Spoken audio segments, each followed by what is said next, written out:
Hello and welcome to the Man United Agenda. This is the player ratings.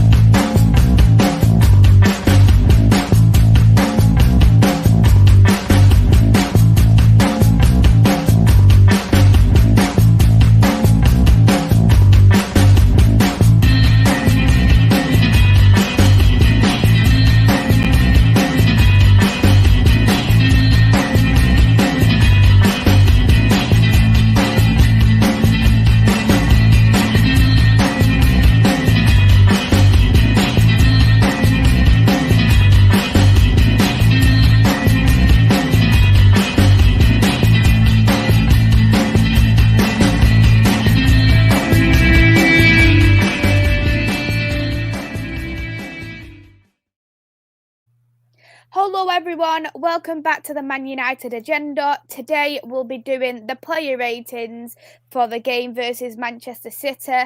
Please go hit the like the button and subscribe button, and if we do reach that 1k subscribers, we will give away a free Bruno Fernandes shirt. With me today I have got Talk. How are you today, Talk? Yeah, not too bad, not too bad. You know, we've come out the other side of the weekend now, and you know what's happened has happened, and I think a lot of fans are just sort of waiting for some kind of news, you know, one way or the other. You know, it's we want to hear something, don't we? You know, one way or the other. It'd be nice for them to let us know exactly what they're doing. Yeah, it's very quiet at the moment, isn't it? Yeah, and when that happens, you usually think, well, the saying goes, no news is good news, but in this case, not so sure. 100%. I've got a couple of comments here, so I'll pop in and say hi to everyone here who's in the chat. We've got a Monday here in the chat. Let's go, Maisie. Looking forward to this. As Ollie Bruce Forsyth would say, nothing higher than a 5. Hi, Talk and Maisie. Hello there to you on Monday. I hope you're well. Antoinette, hi, Maisie and Talk. Hello there, Antoinette. Big up, Antoinette. We've got boring internationals to look forward to now. Yeah. I know. Can't be doing with the international break. It's just, especially on the back of a loss. It's you know, it's always like always seems longer. It seems longer, you know, waiting for that time to pass by. But yeah, it is what it is. At least there's some football to watch. At least. Let's get ready with these player ratings then. Have you got your pen out ready? It's all there. It's all there.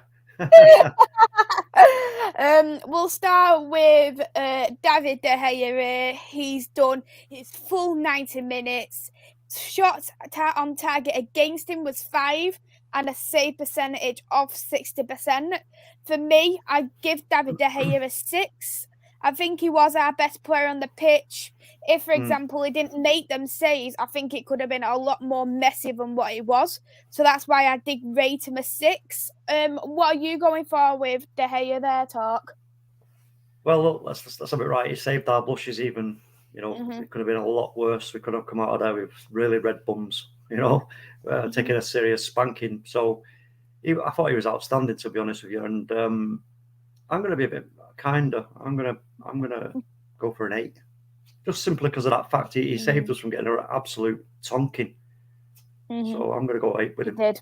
I agree. He definitely did help us massively, and I do think to my back of my mind, I wonder what would have happened if he wasn't there.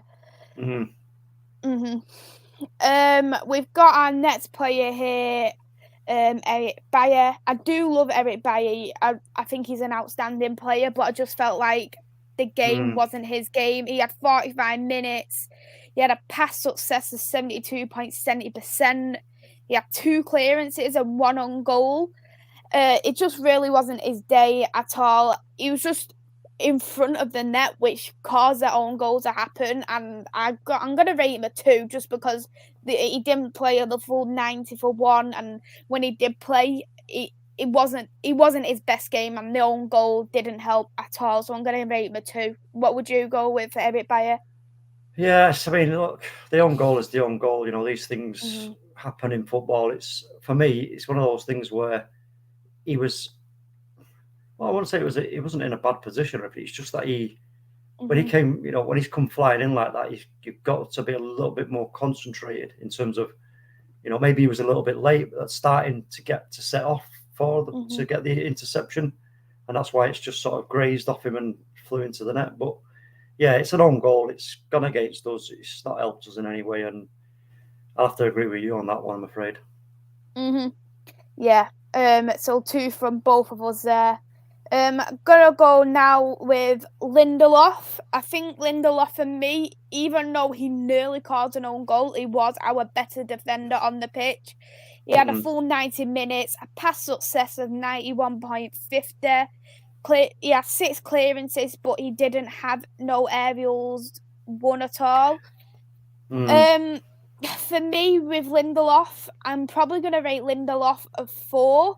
I think, as I say, he was our better defender, but the near enough own goal didn't help, and nobody really, for me, played well on the pitch, so I couldn't rate him any higher than a 4 for me. What would you go for Lindelof? Yeah, I mean, like you say, he nearly helped City as well as Bayer helping City. We nearly had Lindelof doing it as well, which was, worrying. And again, we know he's not the strongest in the air, but what he has got on him is he's got a good left foot. We know that. I think he's got right with both feet. To be fair, the long, them long passes and stuff. But I mean, it's hard to be too sort of critical on individuals because it was just an all-round poor showing, and when you're not helped out, it's okay if everybody else is playing well and you get the odd, 1 or 2 just let you down. But the whole thing was a total shambles from start to finish. But yeah, I'll have to give him a 4. Great. Goal now for our last centre back, which is Maguire. Maguire, just like Lindelof and De Gea, he had a full 90 minutes. He had a pass success of 86.40, 1 clearance and 2 aerials won. For me, it just feels like ever since this season, it hasn't been Maguire's season at all. It's just felt like he's gone on a bit of a downward spiral because we've seen how good and how capable he is as a centre-back, especially last season. And then this season, perhaps maybe he's been rushed from his injury, but he's just not seemed to have been getting into any of the games at all. And just like Eric Bailly, I'm going to rate him a 2 just because I just feel like he wasn't good at all for us on the Saturday. What do you go with Maguire? Yeah, I mean, look, it's a case of the system they were asked to play. They're not used to that. They're not used to it because it's they're quite clear that they're so concentrated on trying to keep a shape, and do the do the low block, mid block, whatever you want to call it. Basically, just keeping their shape to try and draw City closer so that they can, try and dispossess them of the ball without losing their shape. So, that doesn't help Harry Maguire in his already bad form, if you ask me. So, I agree with you. I think he needs to be taken out for a little while. He needs to be taken out. Him and Shaw, to be fair. I agree. We'll get on to Shaw in a minute, but I'll go for a 3. Maguire. A little bit more generous than me there. He should have been. He was in no man's land in terms of the goal. I think it was the second goal. Yeah, he was in no man's land. Really, it just feels like he's playing a bit too high up the pitch for me as well. It feels like he's going up like he's a winger sometimes. I don't know if you've noticed that, but it just feels like he's going too high. He should be told, right, stay at the back with someone, if that's going to be Lindelof or Bailly or Varane, whoever it is. Stay at the back because he hasn't got that pace like Varane does or Bailly has. So it's not going to as though he's going to catch up with like someone who's going to be on the counter attack neither. Well, if Harry Maguire was a number 6, perfect. That's what you would like a number 6 to do. You know what I mean? A number 6 gets the ball and they're a big unit. Athletic, strong, good, pretty decent ball skills, ball control. Then that's what you want a number 6 to do. You see an opportunity where the balls come to them and there's players forward. You think, right, okay, why am I going to risk now losing the ball by giving it away when they're in a really good attacking shape? I'll carry the ball forward for them so they can stay there. That's what that's how it works. So with Harry Maguire, it does always worry me when I see him doing that because you just think, whoa, what are you doing? I mean, don't get me wrong. Sometimes it works out really well for him because he's such a big unit that if if you go towards him, you're either going to bounce off him or you're going to foul him. So if he wins as a foul, you know what? Bang, great, he's there and he can get himself stuck in the box for a free kick or whatever. But to be fair, I would rather not see him doing that. I mean, carrying it out of defence, to the sort of, I don't know, halfway line or whatever. I'm looking and just pass it, lay it off to somebody else to do their duties. That's enough for me. In terms of score, I don't think I give it you. I'll go a 3. Okay, great. I just want to say as well, big up to people who are in the chat, Bath Time, Solo, and also Doug, who has tuned in. We'll go Doug. Now with our midfield position. And Ola, Uncle. Hello there, Ola. I hope you're well as well. I can see, I've just noticed your comment here. Hello to you as well. I hope you're well. We'll go now into the midfield position, and we'll start off with Wamba-Saka. Wamba-Saka, full 90 minutes, passing success of 80%. He won 2 tackles and 1 aerial was won.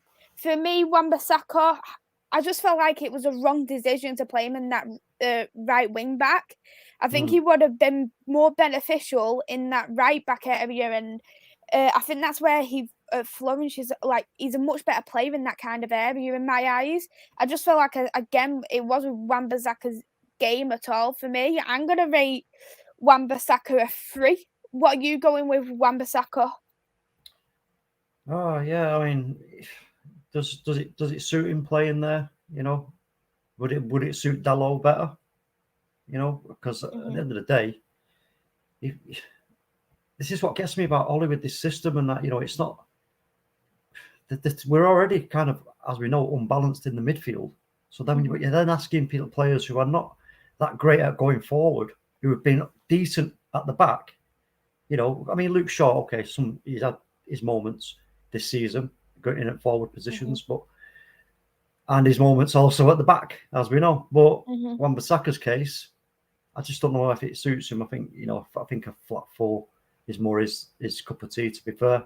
And I would like to see Dalot get more opportunity to actually improve himself in a if it's he's going to go for a different setup. But going off his stats, I mean, again, we're looking at the passing success. It's saying 80%, and you're thinking, well, okay, but where were the passes going? Were they going sideways or backwards? You didn't see many going forward. No, because obviously we tried a few long balls, didn't we, for Ronaldo to latch onto, but that was never going to work ever. Never going to work in a million years against Manchester City. So we had one or two half decent opportunities. One with a free kick that was put in by Luke Shaw. Harry Maguire got his napper on it. Didn't get enough on it though, and it squirted off to the right. And I can't remember the other one. Was it Ronaldo's volley? Yeah, that one as well. But yeah, Wan-Bissaka, look, I'm going to go 4. I'm just going to go 4 because he was doing a bit of he was doing like you say, 2 tackles, one aerial, 1. So next player now, Luke Shaw. Luke Shaw, he had total minutes of 73 minutes before he was substituted off for Tellez. He had a passing success of 66.70. He won 3 aerials and won 1 tackle. For me, it was also not Luke Shaw's game. I just felt like some of the passing he made, it was just passing it to the opposition players. It wasn't good for me at all. It just feels like he hasn't been that same player as he was last season neither. And yes, Saturday's game was definitely really not his game neither. And for me, I'm going to give Luke Shaw a 2. What are you going for with Luke Shaw? Well, it's hard to disagree because, the second goal, I mean, Harry Maguire was in no man's land. He's watching the play. Luke Shaw was actually getting back into that position, but he was not aware of who was around him at all. He was ball watching, and that's criminal for a defensive player to be just solely concentrating on the ball without being aware at all of what's around you in your own box. I mean, that's schoolboy stuff. Against Manchester City, I mean, what Manchester City are like. They can put it, they can put the ball in from anywhere. They can put the ball in from behind the goal if they really wanted to. So it's Yeah, I like to say he put a decent ball in for the attempt by Harry Maguire, but all round again, it's the team set up for me and the whole team itself. The lethargic, not putting enough effort in. It's all wrong at the moment. It's just so wrong. It's unbelievable. But yeah, Luke Shaw, I'm going to give him a 2 as well. Yeah, 100%. Go with our next player now, Scott McTominay. Scott McTominay, he's played the full 90 minutes. He had a passing success of 90.6. But again, Maisey, sorry. A lot of side passes. Sideways and backwards. Sorry, go on. Yeah, of course. You took it right out of my mouth. I was going to say that myself. He won 1 tackle and he had 1 successful dribble.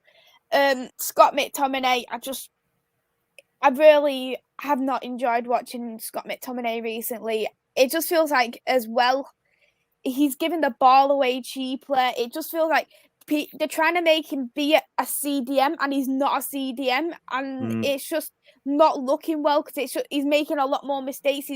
And then the person who he's getting next to is making them look just as bad as him, if not worse, because of his mistakes. And I'm going to give Scott McTominay a 2. What are you going for with Scott McTominay? Well, look, listen, it's whatever they're coaching him. Listen, Scott McTominay, what he has got is good athleticism. We know about the passion. We know about the heart. We know about the fight and everything else. So what his role really, his role should be to he can carry the ball, but as soon as he runs into danger, his skill set isn't there to deal with the danger, and he inevitably gives up the ball or sends it to the in a negative direction. He should be being told, in my opinion, look, yeah, if you're going to carry the ball forward, Scott, carry the ball forward, but you must be aware of who's around you, so that when you get close to any danger where they're going to close you down, you release that ball.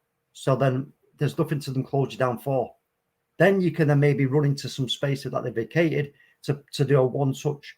Just lay it off again. Just lay it off. Don't be holding on to the ball because you ain't got the skill set to do that. And like you said, giving the ball away, getting dispossessed, thinking he had loads of time on the ball against Manchester City, who we know are like, we talk about Cavani being a hungry wolf. Manchester City are a pack of wolves.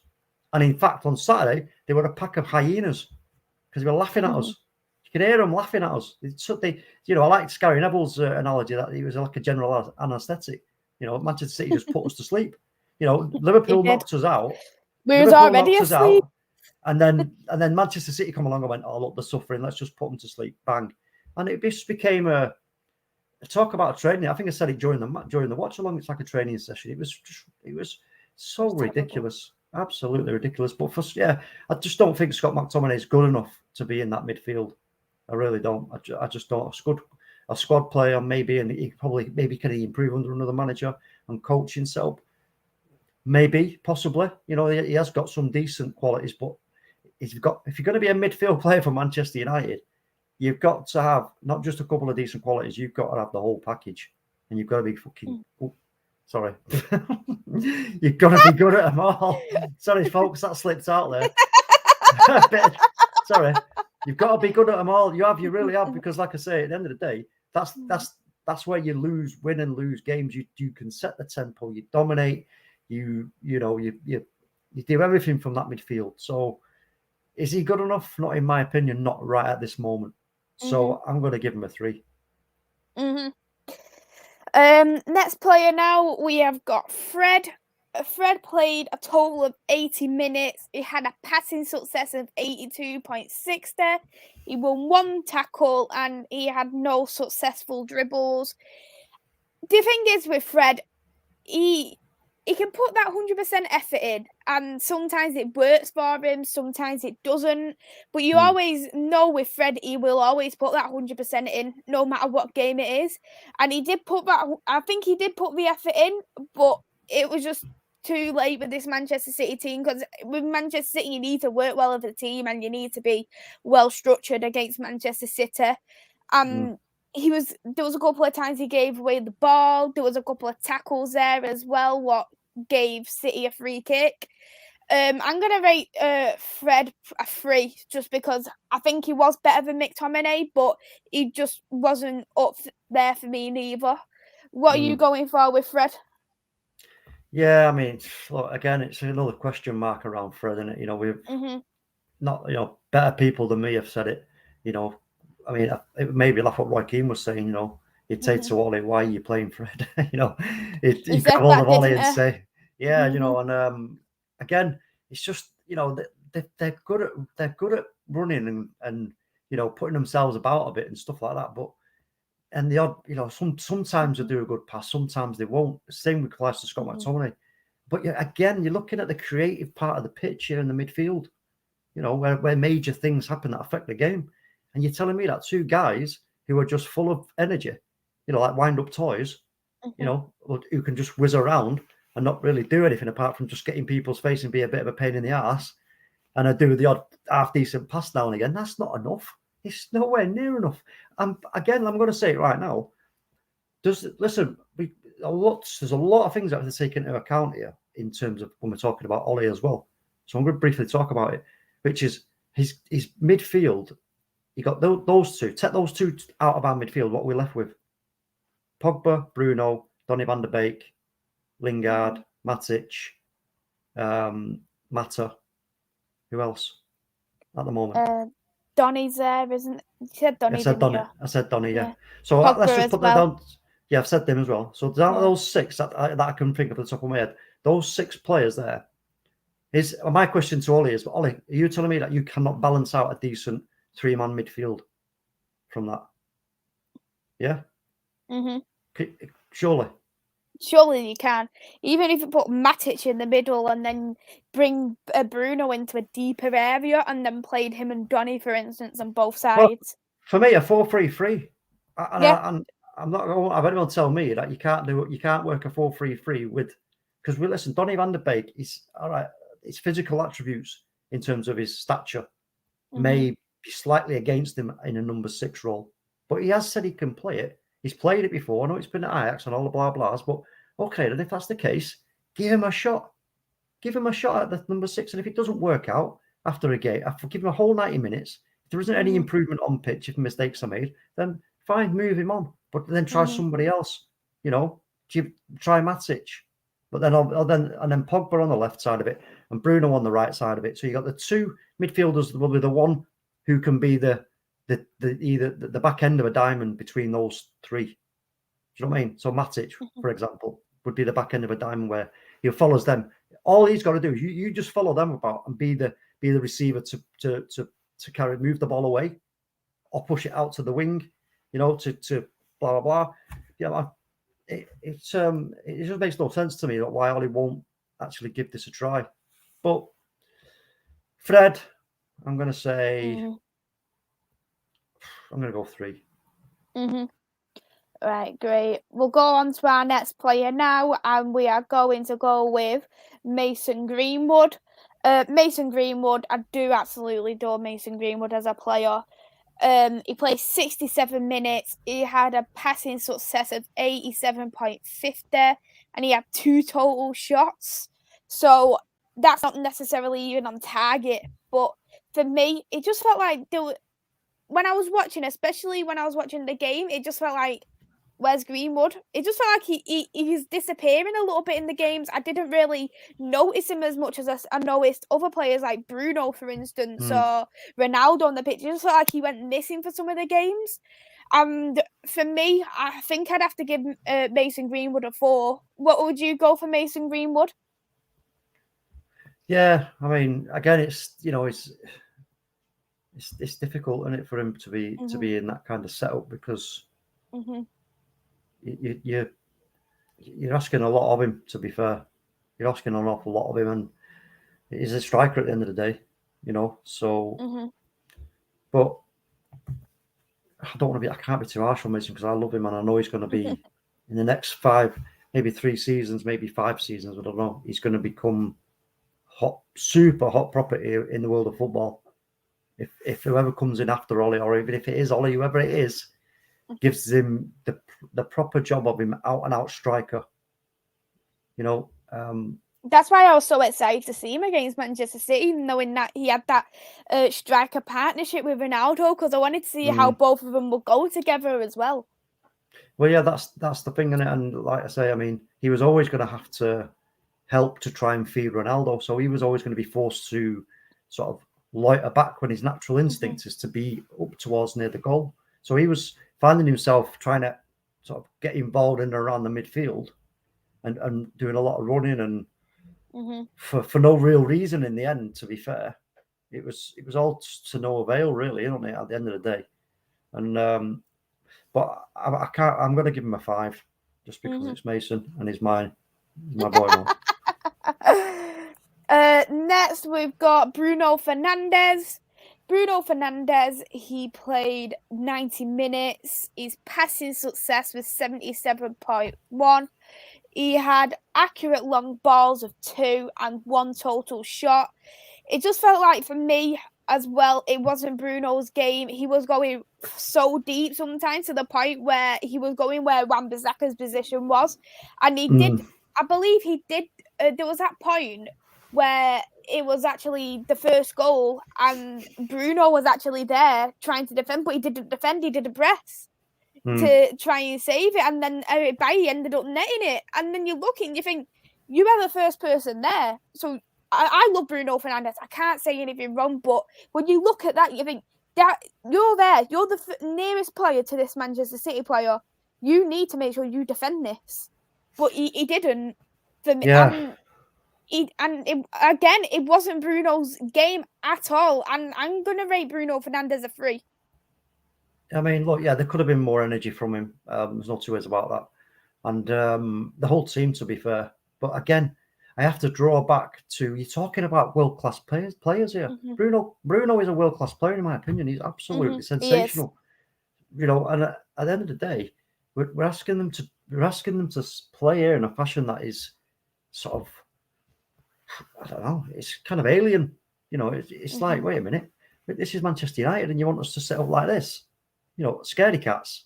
You know, that's not what we are about. What Man United, we're about, you know, you'll get a couple of chances, but you know, we'll get more and we'll score more goals. I know it's Manchester City, but even still, we could have, you know, the people seem to sort of look into formations from the wrong angle and with the wrong ideas, because all I do, for me, there was no need for us to set up in that with that ridiculous. And I was proved right when, again, half time, you know, it's changed.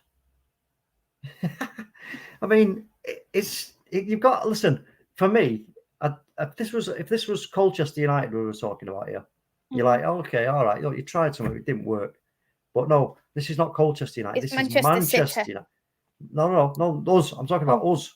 Man United. Yeah, Man United. Yeah. So to abandon this thing that everybody had hyped up, this new system, and this blah blah, to abandon it in some kind of form of panic, you know, was crazy. And like I say, for me, it just does not suit the players playing like this. And I think that's the biggest gripe for them. They don't want to be playing like this. It's starving the attacking role. It's starving the attackers, because the attackers aren't getting anything. It's like asking... And we're about attacking football, and we're not doing attacking football. No, it's like asking Usain Bolt to, you know, to go into the speed walking races. You'll be like, what? Nah, man, I'm about the sprint, man. You know what I mean? He ain't going to be happy with going. He might do it once for a laugh, you know, and go, oh yeah, I did it once. It was, yeah, you know, it was all right. But no, I'm all about the sprint. So you're asking these players to set it up like this, like I say, like scaredy cats, like, oh, we know we've got no chance. You're going into it already with a negative mindset. And this is half of the problem is, where is the whole mindset of the club right now? What is the mentality of the club right now? Listen, lack of confidence will breed in itself a loser's mentality. You've got no confidence, you're going to be constantly questioning your own ability. Once you start doing that in a negative fashion, you become a loser. So you know you're no good. I'm not good enough. Am I good enough? As soon as you start asking them questions, you're in deep doo-doo.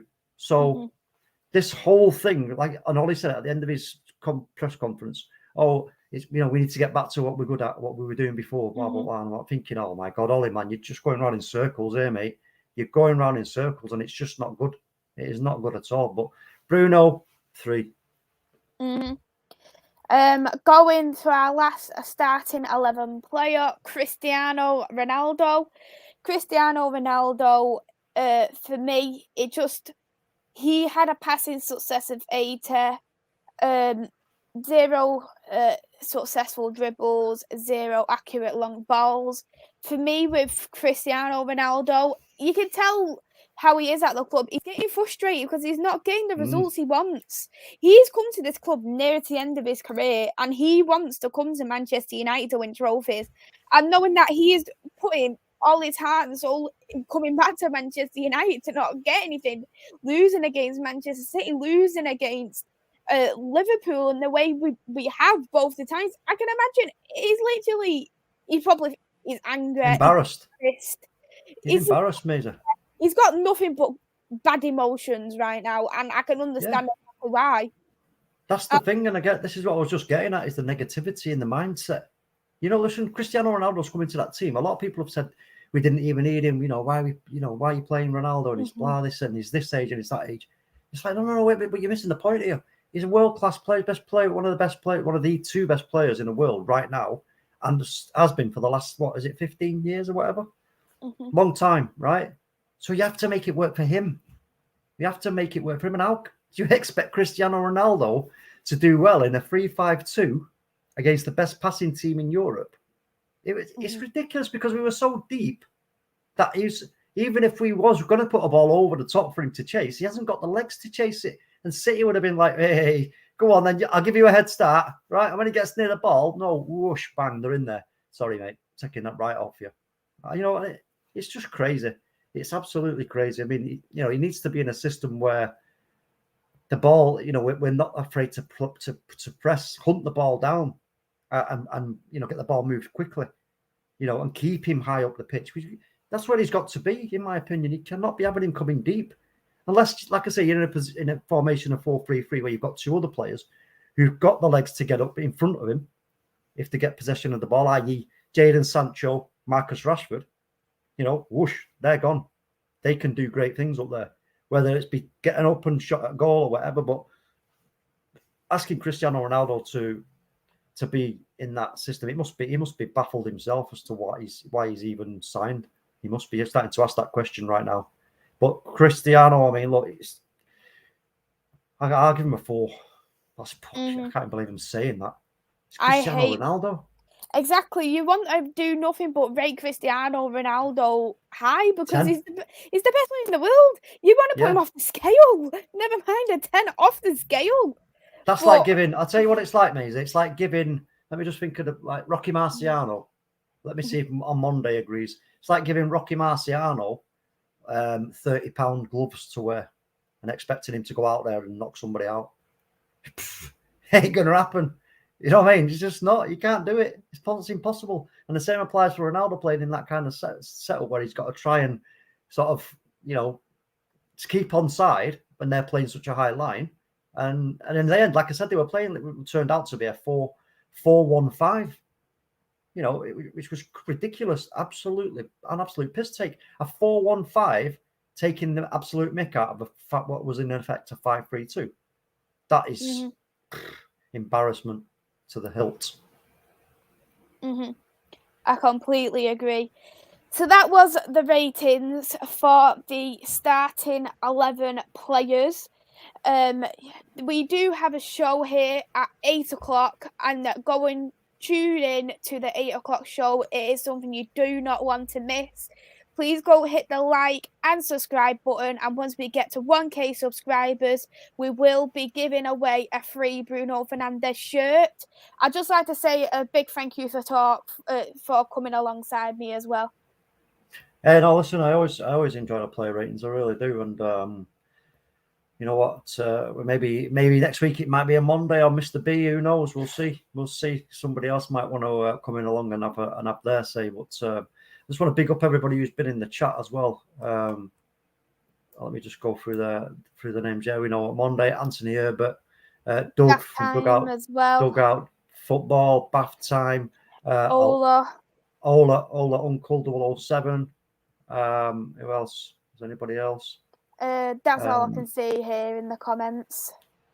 Yeah, but listen, without you lot, right? Without you guys, this, we don't have a channel, do we? So, we really appreciate everybody's support, everybody coming in to have their say. Carrie's just turned up. Any update on Ollie? Not that I'm aware of, but I've just said at the start of the stream, Carrie, that, look, it would be nice of United to come out and come on, let us know as fans, please. We spend our money. We deserve to know what you're doing. Please let us know. Just let us know. You can't keep us in the dark like this after such terrible results and even worse performances, and you keep us in the dark and say nothing, and just keep trying to keep us happy with little, like, really pointless tweets. You're pushing out tweet after tweet after tweet. It's pointless, because as soon as you see there's a notification, Man United, you're like, ooh, bang, and you go, oh, all right, it's Rio's birthday. Ooh, wow, whoopee-doo, brilliant. What's he going to get? Another Rolex or another Bentley? You know what I mean? Great. I don't want to know about that. Let us know what is going on with our club. Simple.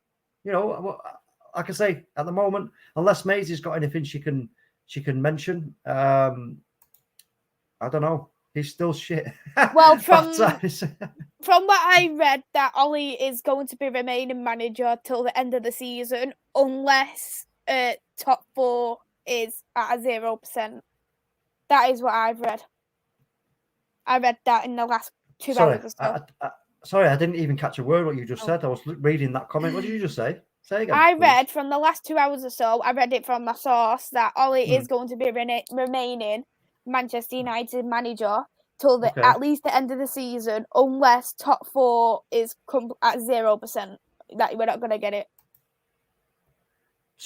Wow. So he's got. Let me tell you this then. If that's the case, listen, I'm going to have to wrap up shortly. But let me just say this: if that's the case, Ollie has got an absolute.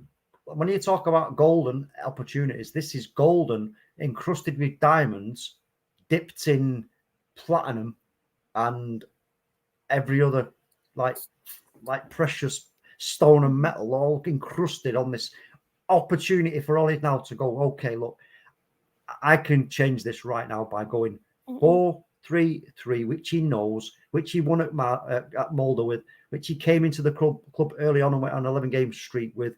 He's got the players, in my opinion, to do it. He just has to trust them. Go out there, Ollie, and do it, because you just may well surprise everybody.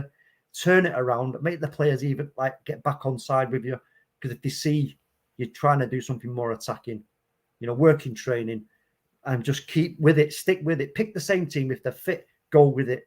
Stop playing Mason Greenwood on the right, for God's sake, and get Jadon Sancho there, Rashford on the other side, and if Rashford's not available, Martial, and just do it. You've got to do it. This is his absolute golden opportunity. But for me, I just think that Ollie's he won't do it, and he's waiting for them to. I think he's waiting to be pushed, if I'm honest with you. I think he's waving a white flag. That's what it looks like to me. And if they are so going to put us through so much more torture and pain, but we'll find out in the Watford game, Maisie, what Ollie was talking about then, if that's the case. We'll find out during the Watford game. But everyone go and tune into the 8 o'clock show. You don't want to miss it. And until then, I'll see you all soon. Goodbye. Yeah. Ciao.